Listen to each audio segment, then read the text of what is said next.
नमस्कार। आज हमारे साथ स्टूडियो में है श्री कान्य कुब्ज ब्राह्मण विकास समिति जयपुर के अध्यक्ष राजेश द्विवेदी, महामंत्री प्रमोद दुबे जी और कोषाध्यक्ष मनोज पाठक जी। तीनों हमारे साथ स्टूडियो में हैं। सर, अभी पिछले कुछ 5-6 महीने में आपके जो समाज है, आपकी जो समिति बनी है, इसके चुनाव के ऊपर कुछ सवालिया निशान खड़े हो रहे हैं। डिजिटल मीडिया पे कुछ सोशल वायरल हो रही है चीजें, कितनी सत्यता है इसमें सर? देखिए, इसमें जो भी अब जो विरोधी हैं, जिन्होंने चुनाव लड़ने के लिए तैयार हुए थे और उनके पास इतनी संख्या बल भी नहीं था कि समिति के सदस्य तक की संख्या नहीं थी जो कि वो खड़े हो सकते। उनके कुछ लोगों ने जो अभी भ्रमित कर रहे हैं, इन लोगों ने अध्यक्ष और महामंत्री कोषाध्यक्ष के लिए अपना नाम पर्चा भरा और उसके बाद विड्रॉ कर लिया। इससे ये साबित होता है कि अंतिम चुनाव में विड्रॉ करने का अर्थ ये है कि इनके पास संख्या बल नहीं था और संख्या बल न होने के कारण इन्होंने विड्रॉ किया। और उसके बाद चुनाव की जो प्रक्रिया थी वो हमारे जो विधान है उसके अनुसार पूरी हुई। जो अध्यक्ष जिनको चुनाव अधिकारी नियुक्त किया गया, तो उन्होंने पूरी प्रक्रिया को अपनाते हुए पहले सूचना की, उसके बाद चुनाव हुए, चुनाव में सारी प्रक्रियाओं का पालन किया गया, चुनाव घोषित हुआ और उसके बाद पूरी समिति ने लेकर के और हमने शपथ ली। और शपथ में अगर हमारा कुछ भी गड़बड़ होता तो हमने जो संत बुलाए, जो आज हम जानते हैं कि राजस्थान में जिनका बहुत बड़े छवि है, अपने बाल मुकुंदाचार्य जी, राघवाचार्य जी महाराज, जिनको सभी लोग पूजनीय है, अगर हम गलत होते तो शायद वो हमारे कार्यक्रम में नहीं आते। और संख्या बल भी इतना था कि हमारी, अगर आप फोटो देखेंगे तो आपको ध्यान में आएगा कि पूरा हॉल भरा हुआ था। तो समाज हमारे साथ है और पूरा समाज हमारे साथ में सहयोग कर रहा है।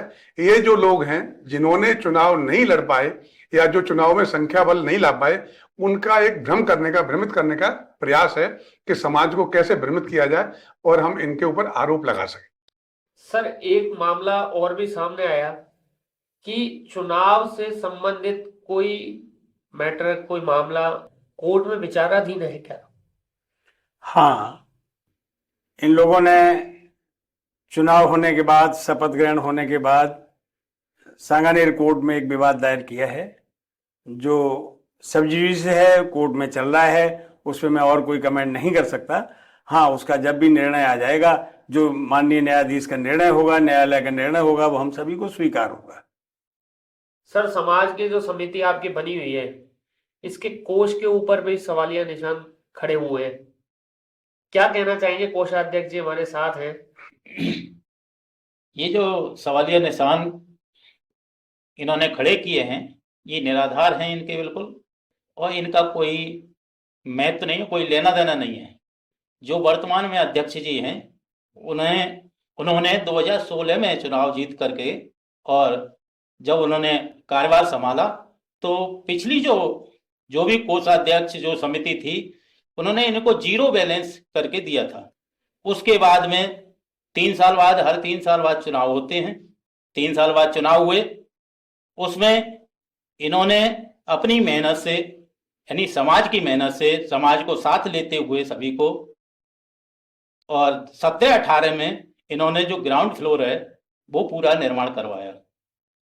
उसके बाद में इनके पिताजी के द्वारा उसका उद्घाटन किया गया अप्रैल 2018 में। उसके बाद में इनके पिताजी ने, अध्यक्ष जी जो वर्तमान में हैं, उनके पिताजी ने उस ऊपर के फर्स्ट फ्लोर के निर्माण के लिए स्वीकृति दी और यह घोषणा की पूरे समाज के सामने कि मैं इसको करवाऊंगा पूरा। और उसके बाद में 2020 में उनके देहावसान हो गया। उसके बाद में इनके परिजनों ने, यानी अध्यक्ष जी और इनके भाई बंधुओं ने मिलकर के 2021-22 में पूरे ऊपर का फर्स्ट फ्लोर का निर्माण करवाया, जिसकी फर्स्ट और ग्राउंड की टोटल लागत 26,40,000 रुपये आई। इसमें समाज के द्वारा पूर्व में, और पत्रिका हमारी छपती है, एक हर साल छपती है, जो अध्यक्ष जी 1900 लगभग 96, 98, 95 से यही इसका संभालते हैं और इन्होंने ही छपवाई है। अपनी मेहनत के अनुसार लाते हैं, पैसे लाते हैं, उसमें भी कुछ बचा हुआ धन था और कुछ समाज के द्वारा, जिसमें 7 लाख लगभग 50,000 रुपए इसमें लगा है समाज का, और वो पत्रकार से बचा हुआ धन। बाकी का 19 लाख रुपए समथिंग लगभग इन्होंने खुद ने, इनके परिजनों ने लगाए थे। और ये जो आरोप लगा रहे हैं कि इसमें ये हुआ है, मैंने पूर्व में भी पूरे समाज के सामने लिखित में पूरा डाला हुआ है, पूरे समाज के व्हाट्सएप फेसबुक में डाला हुआ है। आज तक किसी ने ये नहीं कहा कि भाई ये गलत है। यदि गलत होता तो समाज में सभी बुद्धिजीवी हैं, मेरे को बताते आकर के, समाज के सामने रखते। लेकिन ये लोग अफवाहें इसी प्रकार की उड़ाते हैं। और आज तक ये भी, इन्होंने भी, जितने भी ये 5, 7, 10 लोग हैं, आज तक समाज को 21,000 रुपए भी नहीं दिए हैं। जो कहते हैं कि मैंने ये किया है, मैंने वो किया है, आज तक 21,000 यदि है इनके पास तो समाज के सामने ये दिखाएं। जो डोनेशन आ रहा है समाज के अंदर, उसकी रसीदें भी आप बाकायदा देते हैं? हाँ, देते हैं। पूरी रसीदें बाकायदा हैं, पूरा मेंटेन है, पूरी आपकी 16 नंबर भरते हैं, उसकी रिटर्न भी भरते हैं, ITR के थ्रू जाता है, पूरा पैसा जाता है। समिति के joint secretary RK Mishra ji भी हमारे साथ जुड़ चुके हैं। सर, अभी कुछ दिनों पहले एक सोशल मीडिया पे पोस्ट वायरल हुई थी, एक वीडियो वायरल हुआ था, जिसमें आपके जो समिति का भवन बना हुआ है, इसके बाद बाहर कुछ लोगों ने धरना प्रदर्शन, विरोध किया था कि हमें भवन के अंदर नहीं जाने दिया जा रहा है, ताला लगा दिया जाएगा, ये प्रॉपर्टी अध्यक्ष साहब की है, गिने चुने कुछ लोग हैं, केवल वही इस पे राज कर रहे हैं। कितनी सत्यता है इस बात पर? हाँ, कुछ लोगों ने भवन के बाहर धरना विरोध प्रदर्शन किया था, लेकिन क्यों किया था? यह एक षड्यंत्र का हिस्सा है। ये वो लोग हैं जो चुनाव में पहले खड़े हुए, षड्यंत्र के तहत खड़े हुए, इन्होंने पर्चा भरा और बाद में जब देखा कि संख्या बल समाज के लोगों का इनके साथ नहीं है, तो इन्होंने अपने आप को एंड टाइम पे विड्रॉ कर लिया, चुनाव से विड्रॉ कर लिया। चुनाव में जीत नहीं पाए, इनकी कोई छवि नहीं थी। अब इनका एक ही षड्यंत्र है कि समाज के भवन पे कैसे भी हमारा कब्जा हो जाए और हम उसका विभिन्न तरीकों से दुरुपयोग करें। इन षड्यंत्रकारी लोग, जब चुनाव में इनका षड्यंत्र सफल नहीं हुआ, तो इन्होंने सोशल मीडिया पे कई तरह की बातें फैलाई और कई तरह की बातें फैला के ये लोग एक धरना प्रदर्शन इन्होंने किया समाज के सामने।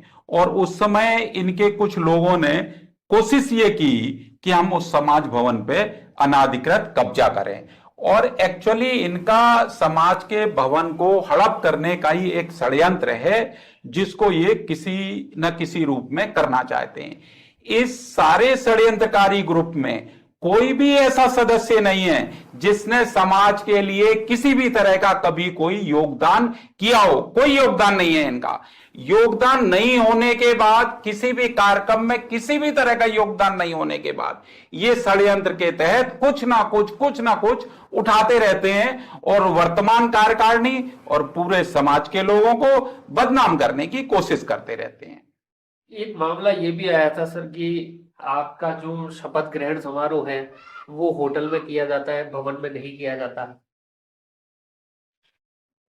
देखिए, ऐसा है कि हमारा जो भवन बनाया है उसका जो संख्या बल उसमें नहीं बैठ सकता, क्योंकि संख्या हमारी ज्यादा आती है, इसलिए उसमें बैठने की जो हमारी क्षमता है वो 50-60 लोगों से ज्यादा की नहीं है। जबकि हमारा कार्यक्रम जो हुआ है शपथ ग्रहण समारोह, उसमें करीब 200 लोग आए थे, तो इतने लोगों को बैठने की क्षमता नहीं थी। और जो हमने होटल किया, ये भी हमने समाज के कोई सदस्यता शुल्क किसी से नहीं किया था। हमारे जो सदस्य जो चुने हुए थे, उन्होंने अपने कंट्रीब्यूशन से लेकर के इस कार्यक्रम को किया था। हमने समाज के पैसे को इसमें खर्च नहीं किया है, और ये हमारी जरूरत थी। इसका मैं दूसरा उदाहरण बताता हूँ। अभी पिछले महीने ही हमने गोट का कार्यक्रम किया है। हर वर्ष हम गोट का कार्यक्रम करते हैं समाज का, और इस वर्ष जो संख्या बल आया है उसने सारे रिकॉर्ड तोड़ दिए। वैसे कितना संख्या बल रहा? अभी जो हमारी संख्या थी करीब 450 से ऊपर आई थी, जो कि आज तक किसी भी कार्यक्रम में इतनी नहीं आई है। तो ये प्रदर्शित करता है कि समाज हमारे साथ खड़ा हुआ है और समाज को मालूम है। और इसके पहले भी हमने एक, हमारी जो महिला संयोजिका हैं, उन्होंने तीज का कार्यक्रम किया था। वो कार्यक्रम भी इतना सफल कार्यक्रम रहा कि सबने उसकी बड़ी ये किया, बढ़ाई की है। तो समाज तो साथ में है, लेकिन ये जो भाई साहब ने, राकेश जी भाई साहब ने जो चर्चा करके बताया आपको, ये सत्य है कि जो 5-7 लोग हैं, इनका कोई समाज के साथ सहयोग योगदान नहीं है, और ये चाहते हैं कि कैसे भी इनको परेशान करके जो वर्तमान कार्यकारिणी है, क्योंकि कार्यकारिणी से भाई कुछ मिल रहा तो है नहीं, यहाँ तो देना ही है, तो कोई परेशान होकर के छोड़ दें और हम इस पर कब्जा कर लें और हम अपने तरीके से इस पर अपने कार्य दुरुपयोग करके कार्य करें। सर, एक आरोप और भी लगा था साथ में, स्नेही तारा भवन के ऊपर नाम लिखाया गया है, जिसका भी विरोध काफी किया है लोगों ने। तो सारे आरोप जो है वो आपके ऊपर लग रहे हैं, क्या कहना चाहेंगे इस बारे में? आरोपित करने वाले भी अपने हैं और आरोप सुनने वाले भी अपने हैं। मैं इसलिए आज तक किसी के लिए कोई शब्द नहीं कहे। दुख की बात यह है कि वो भी हमारे ही भाई है, और आपको ये जान के बड़ा आश्चर्य होगा कि आरोप लगाने वाले, हमारा जो पिछला चुनाव हुआ था जिसमें अनीता मिश्रा जी चुनाव हारी थी, उसमें महामंत्री चुने गए थे और एक कोषाध्यक्ष चुने गए थे। लेकिन उन्होंने 2 महीने काम करने के बाद सबसे पहले पुराने साथियों पर आरोप लगाए और ये कह के कि मैं काम नहीं कर सकता, और यहां से खुद ही छोड़ के चले गए। दोबारा वो फिर चुनाव लड़े और उनको लगा कि लोग उनके व्यक्तित्व को पहचान गए हैं, संख्या बल नहीं है, उन्होंने अपने नाम वापस ले लिए। अफसोस की बात यह है कि इन लोगों ने, आपको शायद ये और पता नहीं होगा कि जिस टाइम इन्होंने धरना प्रदर्शन का नोटिस दिया, मेरी बड़ी भाभी जी का देहावसान हो गया था और मैं उस टाइम अपने पैतृक निवास जा रहा था, तो मुझे इन्हीं लोगों ने मैसेज करके कहा कि भाई साहब, अरे बड़ा दुख हुआ, ये तो आप एक छोटा सा मैसेज ग्रुप में डाल दीजिए कि आप आके इन सवालों के जवाब देंगे। मैंने वो मैसेज डाल दिया और उसके बाद उसी को बना के कि देखो वो छोड़ के भाग गए, और इस तरह के झूठे सच्चे आरोप लगाए गए। फैक्ट ये है कि स्नेही तारा नाम जो है वो मैंने नहीं दिया था, ये कार्यकारिणी की मीटिंग में तय हुआ था, और कार्यकारिणी की पूरी मीटिंग की मिनट्स, जिसमें ये लोग कैसे समाज छोड़ के गए, क्या क्या निर्णय हुए, आम सभा के निर्णय, वो सारे मैंने सोशल मीडिया पे डाल दिए थे कि भाई ये निर्णय हुआ था कि समाज का नाम कान्यकुब्ज भवन है, जो कि पहले से चल रहा है। प्रथम तल फादर ने बनवा दिया था अपने रहते हुए, अपने समय में, और उसके बाद इसका द्वितीय तल बना। तो कार्यकारिणी की मीटिंग में यह तय हुआ, जिसे आम सभा ने अनुमोदित किया, कि चूंकि उन्होंने अपनी पत्नी के नाम पे भूतल का निर्माण जीर्णोद्धार समाज भवन का कराया था, उनकी इतनी निष्ठा थी, इसलिए उनके नाम को जोड़ के, हमारे पिताजी का नाम राम स्नेही लाल द्विवेदी था, उनको जोड़ के इसका हॉल का नाम स्नेही तारा रख दिया जाए, और प्रथम तल के हॉल का नाम स्नेही तारा रखा गया, जिसमें किसी को कोई दुविधा नहीं थी, कोई शंका नहीं थी, कोई आपत्ति नहीं थी। और बड़ा आश्चर्य ये होता है कि पहला भूतल बना 17-18 में, किसी को कोई आपत्ति नहीं थी। ये बना 21-22 में, किसी को कोई आपत्ति नहीं, उद्घाटन हो गया, सब हो गया। आज 3-4 साल बाद फिर अचानक कहां से याद है, और वो भी चुनाव के टाइम पे। वो केवल एक हताशा थी, हताशा से ज्यादा कोई नहीं। और मैंने मेरी पूरी टीम को पहले भी यही कहा था और आज भी यही कहता हूं कि आप इनको जवाब जबान से नहीं, काम से दें। आपके काम ही इनका सही जवाब होंगे। इन्होंने राष्ट्रीय स्तर पर पूरा बदनाम करने की कोशिश की, लेकिन आज पूरे देश में हमारे जितने समाज हैं वो हमारे साथ खड़े हैं। मैं समाज का राष्ट्रीय लेवल पर राष्ट्रीय उपाध्यक्ष हूं। वहां से भी मुझे कहा गया कि यहां भी इन लोगों ने इस बात के लिए लिखित में व्हाट्सएप मैसेज के द्वारा गंदगी फैलाई कि इनको राष्ट्रीय स्तर से निकाला जाए। बड़े दुख की बात है कि समाज पे कौन से सरकार के फंड आ रहे हैं, कौन सा कहां से पैसा आ रहा, आपका पैसा है, आपका घर है, उसमें भी अगर आपकी नीयत ठीक नहीं है तो इससे ज्यादा कुछ नहीं होगा। ना करेंगे ना करने देंगे, बस अपना अपना सोच है। हम तो करेंगे और करने भी देंगे, और हम करेंगे, अपने काम से जवाब देंगे। उसके बाद हमारे जितने प्रोग्राम हुए, गोठ का अभूतपूर्व प्रोग्राम हुआ, तीज का अभूतपूर्व प्रोग्राम हुआ, और शीघ्र ही हम प्रतापनगर में ही शहनाई गार्डन में भव्य 20 तारीख को डांडिया महोत्सव करने जा रहे हैं। और भगवान से प्रार्थना करते हैं कि हमारे उन भाइयों को सद्बुद्धि दें कि वो साथ पधारें। दिशा संदेश मीडिया परिवार की ओर से आपको अग्रिम शुभकामनाएं, आपका एक कार्यक्रम सफल हो।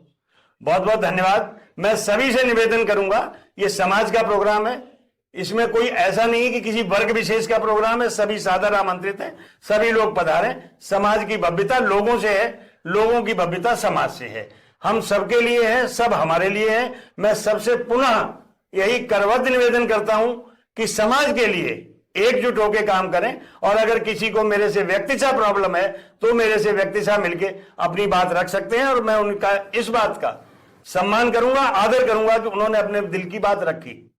अगर वो हम उनको नहीं समझा पाते हैं तो ये चीज होनी चाहिए, बिना कहे इस तरह समाज की छवि खराब करना। आज किसी तरह समाज उठ के आया है। उत्तर प्रदेश के यहाँ 500-600 परिवार हैं ब्राह्मणों के, जिनमें से सभी जुड़े हुए हैं। उनमें से अगर 500 की गैदरिंग होती है तो हमारे लिए बहुत ही गर्व की बात है। मैं पुनः सभी से अनुरोध करता हूं इस चैनल के माध्यम से कि सभी लोग संगठित रहें, सामूहिक रूप से रहें, मिलजुल के समाज के लिए काम करें। हम सब एक ही हैं, इसमें हमारे दिमाग में कल भी भेदभाव नहीं था और आज भी नहीं है।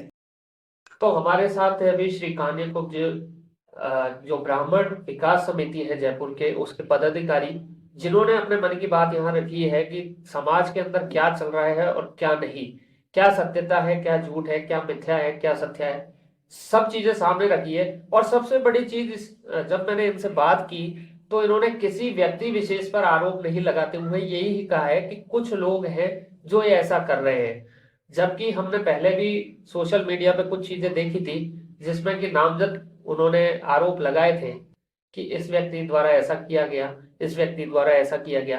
तो उस वायरल जो वीडियो हुआ है उसको देखते हुए हमने इनको बुलाया है यहाँ पे स्टूडियो में, और समाज की जो बात है उसकी सत्यता क्या है उसकी बात को सामने रखने के लिए हमने इन सबको बुलाया। और आज आपके सामने आपके समाज की जो बात है वो इन सब पदाधिकारियों ने रखी है। जुड़े रहिए दिशा संदेश मीडिया के साथ, और हमारे चैनल को यूट्यूब पे सर्च करें और सब्सक्राइब जरूर करें।